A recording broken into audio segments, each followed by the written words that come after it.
जो कमेटी के पदाधिकारी हैं मंच पर आने का कष्ट करें। सभी सम्मानित पदाधिकारियों से अनुरोध है यह विलंब मंच तक आने का कष्ट करें। बहुत बहुत धन्यवाद संचालक महोदय भाई सुदीप सुमन जी। आज बाबा साहब के 132वें जन्म जयंती के अवसर पर यहाँ पर उपस्थित माता बहन भाई बुजुर्ग आदरणीय मंच सभी का हार्दिक वंदन अभिनंदन है। सर्वप्रथम महाकारुणिक तथागत भगवान बुद्ध के चरणों में कोटि कोटि नमन करते हुए शिक्षा की ज्योत जलाने वाले महामना महात्मा ज्योतिबा फुले साहब को चरणों में नमन करते हुए आरक्षण के जनक कोल्हापुर नरेश छत्रपति साहू जी महाराज के चरणों में नमन करते हुए अंधविश्वास रूढ़ियों के खिलाफ लड़ने वाले पेरियार रामास्वामी नायकर के चरणों में नमन करते हुए एवं बहुजन समाज में जन्मे संतों गुरुओं के चरणों में कोटि कोटि नमन वंदन करते हुए आज विश्व रत्न symbol of knowledge Bharat Ratna परम पूज्य डॉक्टर बाबा साहब भीमराव अम्बेडकर जी के 132वें जन्म जयंती पर पुनः हृदय की अनंत गहराइयों से स्वागत वंदन अभिनंदन है। जैसा कि हम सब जानते हैं कि 15 अगस्त 1947 के पहले हमारा देश गुलामी की जंजीरों में जकड़ा हुआ था। ये हमें बहुत ही बेहतर तरीके से नॉलेज है, सब कोई जानता है। लेकिन वास्तव में क्या आज़ादी हमको आज़ादी थी। यदि बाबा साहब न होते तो हम यहाँ पर न बैठे होते। खास तौर से हमारी माताओं बहन जो महिला वर्ग है उनको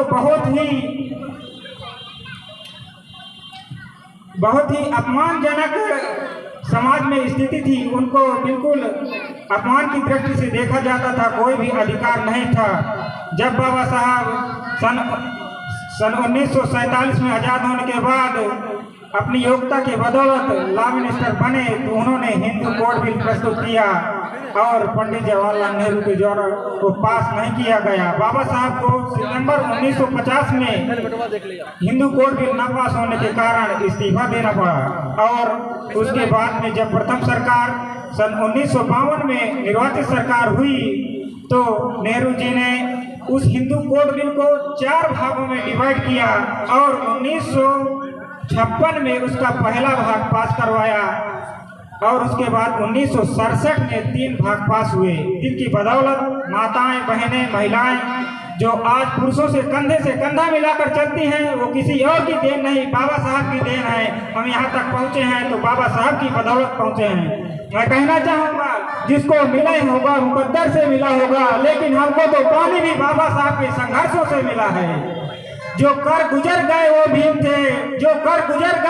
थे, दुनिया को जगाने वाले भी भीम थे। हमने तो सिर्फ इतिहास पढ़ा है यारो, इतिहास बताने वाले भी भीम थे। पैदा न होता अगर वो मसीहा तो हम सबको खुशियों का सिलसिला मिला न होता। बेरंग रहती है जमी आसमां का रंग नीला न होता। हम तो यूं ही रह जाते गुलामों के गुलाम बनकर यदि हमारे भारत देश का संविधान हमारे मसीहा हमारे रहबर बाबा साहब भीमराव अम्बेडकर जी ने लिखा न होता। समय के अभाव को देखते हुए मैं सभी से यह गुजारिश करूंगा कि शिक्षित बने, संगठित हो, संघर्ष करें। हमारा समाज शिक्षित तो हो रहा है, नौकरियों में जा रहा है, शिक्षित हो रहा है, संगठन भी बना रहा है, संघर्ष कर रहा है, लेकिन एकत्र नहीं हो रहा। जो मूल मंत्र है संगठन बनाने से ज़्यादा संगठित होने की जरूरत है। एक मंच में आइए, अलग अलग संगठन बनाने के बजाय एकत्रित हों, संघर्ष करें।